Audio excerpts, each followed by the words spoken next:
இன்னைக்கு டிமாண்டி காலனி 2 பார்க்க நம்ம திருச்செங்கோடு வெற்றி மலரரசன் தியேட்டருக்கு தான் விசிட் பண்ணியிருந்தேன்.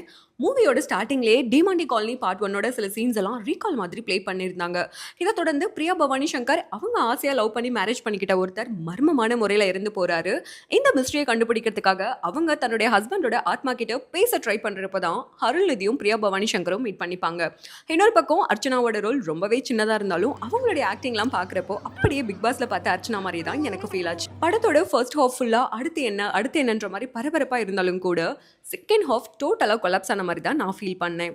ஏன்னா ஃபர்ஸ்ட் பார்ட்ல கிளைமேக்ஸ்ல ஒரு த்ரில்லர் பேய் படம் மாதிரி கம்ப்ளீட் பண்ணிருப்பாங்க. பட் செகண்ட் பார்ட்ல இதுக்கெல்லாம் பின்னாடி ஒரு சைக்கோபாத் கொலகாரம் இருக்கான் அப்படின்ற மாதிரி கம்ப்ளீட் பண்ணிருக்காங்க. ஃபர்ஸ்ட் பார்ட்ல இறந்து போன அருள்நிதி செகண்ட் பார்ட்ல எப்படி உயிரோட வந்தாரு, பிரியா பவானி சங்கரோட ஹஸ்பண்ட் மர்மமான முறையில இறந்து போனாருன்றதுக்கான பதில் அவங்களுக்கு கிடைச்சதா அப்படின்றதுதான் டிமாண்டி காலனி பார்ட் 2ஓட ஓவரால் ஸ்டோரி.